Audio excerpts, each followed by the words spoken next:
जमीन को ये कंटेस्ट कर रहे हैं कोर्ट में, जो एडिशनल डिस्ट्रिक्ट जज जम्मू के पास है, वो ये जमीन है ही नहीं जी। वो जमीन कोई और है। वो 5 कनाल 4 मरले है। इस 7 कनाल जो 1981 में हाउसिंग बोर्ड को अलॉट हुई है। कल रात को गांधीनगर गोल मार्केट में एक एंटी एनक्रोचमेंट ड्राइव हुई। हाउसिंग बोर्ड की ज़मीन के ऊपर 1981 से हाउसिंग बोर्ड के मुताबिक अवैध तरीके से कब्ज़ा था। उस कब्ज़े को हटाने के लिए रात को पुलिस की टीमें गईं। मीडिया को भी इस एंटी एनक्रोचमेंट ड्राइव को पास से कवर करने नहीं दिया गया। आखिरकार पूरा मामला क्या है और जिस तरीके से इस मामले को पेश किया जा रहा है, इस मामले की सच्चाई क्या है, इसी पर बात करने के लिए मेरे साथ इस वक्त हैं managing director Jammu Kashmir housing board Shahid Salim. Shahid साहब, आपका बहुत बहुत स्वागत।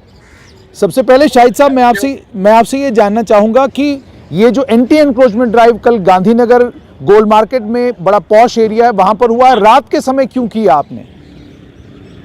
देखिए, रात के समय इसलिए हमने ये डिसीजन किया क्योंकि गोल मार्केट आप भी जानते हैं काफी बिजी एरिया है, यहाँ पे काफी ट्रैफिक होती है।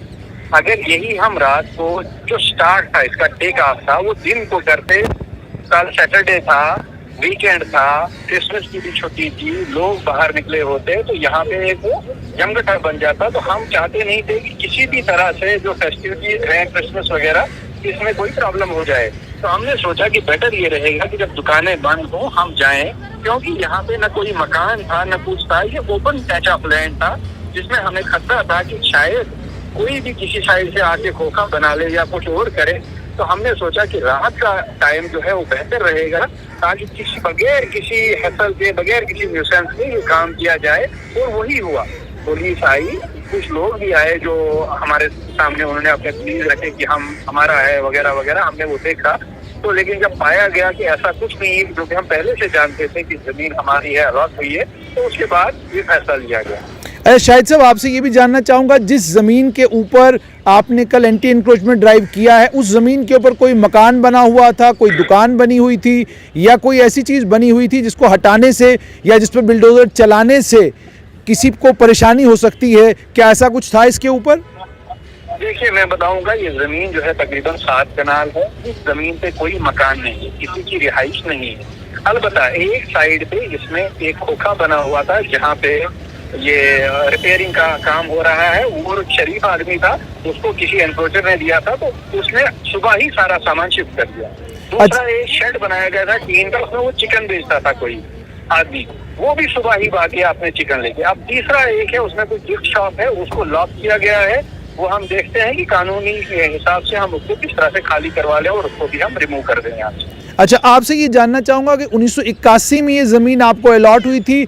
जो लोग ये कहते हैं कि उनकी ये ज़मीन है, वो भी कुछ कागजात दिखा रहे हैं कि प्रधानमंत्री जिस समय जम्मू कश्मीर में हुआ करते थे, बख्शी गुलाम मोहम्मद के समय में उनको ये अलॉटमेंट हुई थी। तो उसको लेकर आपका क्या कहना है? देखिए, मैं बताऊंगा, जो ये मैंने केस स्टडी किया है, it is a very fascinating case to study. इसमें क्या हुआ है, 1957 में 74 कनाल और 6 मरला जियारत को अलॉट होता है, क्योंकि यहाँ पे जियारत थी बाबा इब्राहिम। ठीक। तो 74.6 कनाल जब अलॉट होती है इस जियारत को, तो जो यहाँ पे मुजव्विर थे उनको ऑर्डर की कॉपी दी जाती है। मीन्स ये जमीन जियारत को अलॉट हुई, अलबत्ता वो वहाँ पे थे, तो इसलिए उनको कॉपी ऑफ द ऑर्डर दी गई। बाद में जब वक्फ एक्ट आया तो औकाफ ने कहा ये जमीन तो हमारी है, तो ये लोग कोर्ट में चले गए। Ultimately this case landed in the supreme court in 1991। Supreme court ने रूलिंग दे दी कि ये जमीन किसी की पर्सनल प्रॉपर्टी नहीं है, ये जियारत की है और ये जियारत के पास ही रहेगी। अब 74.6 कनाल जो लैंड थी, उसमें से 12 कनाल ऑलरेडी PWD को ट्रांसफर हुआ है। अब बच गई 62.6 कनाल लैंड। वो 62.6 कनाल जो वक्फ लैंड है, वो भी अभी तक एनक्रोचर्स के ही पास है, वो भी अभी तक औकाफ के पास नहीं है। औकाफ से जो मैंने पूछा था, उन्होंने कहा ज्यादा से ज्यादा 2-3 दुकानों का किराया ले रहा है, बाकी सब का किराया भी कोई और ही ले रहा है। तो ये बहुत मतलब this you can imagine how the state largesse is being taken for slipshod method by taking the departments in different mysterious litigation. इन्होंने क्या किया कि 1981 में जब हाउसिंग बोर्ड को ये लैंड अलॉट होती है, इसमें भी हाई कोर्ट से फैसला आ जाता है कि इस पे तुम्हारा कोई क्लेम नहीं है। Then they land with Municipal Court on preliminary grounds that was dismissed now they are with additional district session जज, और वहाँ पे एक स्टे आ जाता है 2013 में, till objection from other side, we filed objection and I filed for 5 days before another affidavit in that कि ये जो जमीन ये कंटेस्ट कर रहे हैं ये वो पैच ऑफ लैंड है ही नहीं 5 कनाल और 4 मरले का, ये तो 7 कनाल है जो 1981 में हमें अलॉट हुआ है। अच्छा, कोर्ट को क्यों डॉज किया जा रहा है ये जमीन वो जमीन, ये फर्म ऑन दिस, और इसलिए हमने एक्शन किया है और गवर्नमेंट इस तरह एक्शन नहीं करती है। अच्छा शाहिद साहब, एक और चीज़ आपसे ये जानना चाहूँगा, यहाँ पर सुनने में ये भी आया है कि औकाफ ने भी कुछ कमिटीज़ बनाई थी जिन कमिटीज़ ने इस परिवार के साथ मुफाहिमत की कोशिश की थी और उन्हें ये कहा था कि जो गोल मार्केट में ज़मीन जहाँ पर अब औकाफ की पार्किंग है आप वो वाली ज़मीन ले लीजिए और ये हाउसिंग बोर्ड वाली ज़मीन छोड़िए, मगर ये मुफाहिमत करने से भी पीछे हटते रहे। और पिछले दिनों में भी ये सुना है कि औकाफ के जो एडमिनिस्ट्रेटर हैं उन्होंने इनको बुलाया था और उनको ये कहा था कि आप मुफाहिमत कीजिए, आप जो है आप आउट ऑफ कोर्ट सेटलमेंट कीजिए, मगर ये आउट ऑफ कोर्ट सेटलमेंट के लिए कभी तैयार नहीं रहे। क्या ये भी हकीकत है?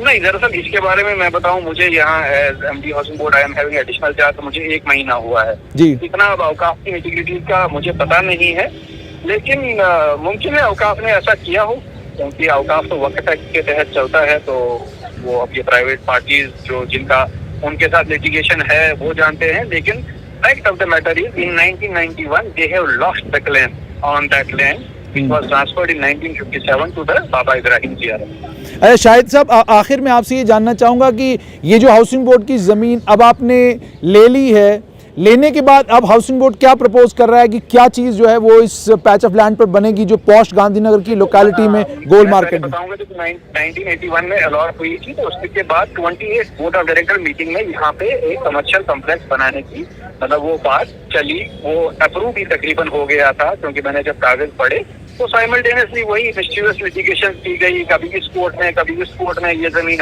हमारी है, और डायमेंशन वही बताई गई जो सुप्रीम कोर्ट में ये हारे हुए थे वक़्फ़ के साथ। तो खैर, तो लेकिन that proposal stands taken to the board of directors of the housing board and we will pursue it. लेकिन फिलहाल हमारा खाली इस जमीन को प्रोटेक्ट करना है, that is the priority from all the sides and that are the directions from the top office. अच्छा, उस पे अमल कर रहे हैं। एक और चीज शाहिद साहब आपसे जानना चाहूंगा कि सुप्रीम कोर्ट का पिछले दिनों एक ऑर्डर आया, जिस ऑर्डर में सुप्रीम कोर्ट ने ये कहा कि अगर किसी भी लिटिगेशन में आपने स्टे लिया हुआ है और स्टे को 6 महीने से ज़्यादा का समय हो चुका है तो स्टे को सरकार को वैकेटेड समझना चाहिए। तो इस सिलसिले में भी आपसे समझना चाहूँगा कि इस पर कोई स्टे जिस कोर्ट से लिया गया था, सुनने में ये आ रहा है कि इस पार्टी ने कभी भी इस कोर्ट को उस स्टे को कंटिन्यू करने के लिए अप्रोच किया ही नहीं। तो इस समय स्थिति ये है कि इस ज़मीन के ऊपर स्टे कोर्ट का है ही नहीं। क्या ये फैक्ट ऑफ द मैटर है? वही मैं आपको पहले ही क्लियर कर रहा था कि जिस जमीन को ये कंटेस्ट कर रहे हैं कोर्ट में, जो एडिशनल डिस्ट्रिक्ट जज जम्मू के पास है, वो ये जमीन है ही नहीं जी। वो जमीन कोई और है, वो 5 कनाल 4 मरले है। दिस इज 7 कनाल जो 1981 में हाउसिंग बोर्ड को अलॉट हुई है, नंबर 1। नंबर 2, अगर इस जमीन पे ही वे भी मान के चले कि यही वो जमीन है, तब भी वो स्टे जो है 6 महीने के बाद इसलिए नहीं रहता है क्योंकि ऑनरेबल सुप्रीम कोर्ट की उसमें जजमेंट है, डायरेक्शंस हैं कि 6 महीने के बाद वो नहीं रहेगा। अच्छा, आखिर में जब मैंने ये केस देखा तो ये वो जमीन ही नहीं है, तो इसलिए ना हमें वो स्टे का इशू रहा तो ना कुछ। अलबत्ता हमने उसमें भी अब मैंने खुद से एक एफिडेविट फाइल किया है कि ये खामखा में एंटेगल किया जा रहा है हमें लिटिगेशन में, तो हमें इसको प्रोटेक्शन वर्क की इजाजत दी जाए इस वाली जमीन को, हालांकि ये डिस्प्यूट में है ही। आखिर में शाहिद साहब, क्या वजह रही कि कल मीडिया के कर्मियों को भी इस एंटी एनक्रोचमेंट ड्राइव को कवर करने की जो है वो इजाज़त नहीं दी गई? पुलिस रोकती रही, मीडिया कर्मी कहते रहे कि जी हम कवर करना चाहते हैं। नहीं, मीडिया कर्मी जिस वक्त मैं यहाँ से निकला उनको मैंने बाकायदा एंटरटेन किया, उन्होंने कम से कम मुझे 20 मिनट मैंने उनको इंटरव्यू किया। अलबत्ता इस वक्त स्टार्ट में that is the standing SOP of the police की वो एरिया को कवर कर लेते हैं वगैरह वगैरह, शायद उस वजह से कहीं पे रुकाया गया हो। लेकिन बाद में तो आपने देखा ये तो लाइव चल रहा था, क्योंकि मैंने भी बाद में देखा मॉर्निंग में लाइव क्लिपिंग की आ रही। बहुत बहुत शुक्रिया शाहिद साहब हमसे जुड़ने के लिए, बहुत बहुत शुक्रिया। तो कल जो गोल मार्केट में एंटी एनक्रोचमेंट ड्राइव शुरू हुई थी, आज सुबह वो एंटी एनक्रोचमेंट ड्राइव दोबारा से शुरू हुई। जिनको एनक्रोचर्स कहा जा रहा है कि जिन लोगों ने हाउसिंग बोर्ड के मुताबिक इस ज़मीन पर जबरन कब्जा किया हुआ था 1981 से, वो लोग भी वहाँ पर मौजूद थे, वो लोग वहीं पर बैठे हुए थे।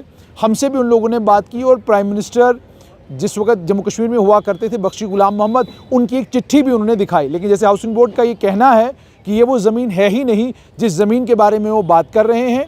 और दूसरा एक और इम्पॉर्टेंट चीज़ कि मीडिया कर्मियों को इस एंटी एनक्रोचमेंट ड्राइव को कवर करने से रोकना समझ से बिल्कुल परे है। इस एंटी एनक्रोचमेंट ड्राइव में प्रशासन को अगर ये लगा कि मीडिया के कारण डिस्टर्बेंस हो सकती है, मीडिया के कारण लॉ एंड ऑर्डर प्रॉब्लम हो सकती है, तो फिर मुझे लगता है कि प्रशासन की शॉर्ट साइटेडनेस है। फार साइटेडनेस ये होती है कि अगर आपका केस पक्का है, आपके पास तमाम कागजात हैं, आप लीगली साउंड हैं और किसी किस्म की कोई दिक्कत आपको नहीं है, और जिस पार्टी को आप एनक्रोचर कह रहे हैं उस पार्टी के पास अपने हक में दिखाने के लिए कागजात नहीं हैं, तो फिर कोई बात नहीं बनती कि आप मीडिया को, जो एक लोकतंत्र का चौथा स्तंभ है, उसको किसी भी एंटी एनक्रोचमेंट ड्राइव को कवर करने से रोकना सही भी नहीं बनता। ये रोक टोक जितना आप करते रहेंगे उतना लोगों के दिलों में और लोगों के दिमागों में संदेह होगा, उतना लोगों को ये लगेगा कि ज़बरदस्ती करने लगी है सरकार, और उतना सरकार की छवि लोगों की आंखों में धुलमिल होगी। पुलिस को, प्रशासन को, मीडिया को नहीं रोकना चाहिए। जहां हाउसिंग बोर्ड के मैनेजिंग डायरेक्टर शाहिद सलीम ने अपनी पूरी बात रखी, वहीं परिवार के लोगों को भी, जो परिवार इस एंटी एनक्रोचमेंट ड्राइव के कारण, जो परिवार कह रहा है उनके साथ ज्यादती हुई है, उस परिवार को भी अपनी बात रखने का पूरा हक है।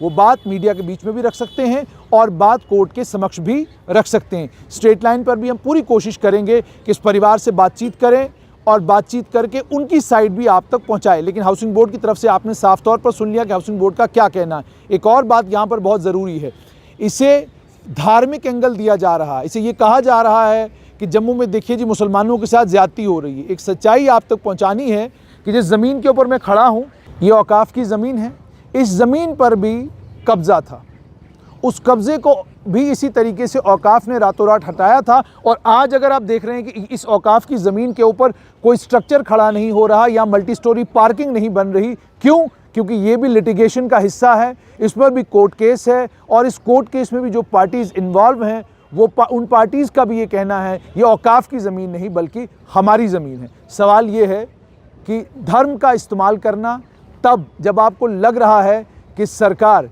एंटी एनक्रोचमेंट ड्राइव कर रही है या सरकार अपनी ज़मीन वापस लेने लगी है, बिल्कुल गलत है। अगर आप सही हैं तो कोर्ट का दरवाज़ा खटखटाइए, अगर आप सही हैं अपनी बात मीडिया के बीच में रखिए और उसके बाद कोर्ट को और लोगों को फैसला करने दीजिए कि सही कौन है और गलत कौन।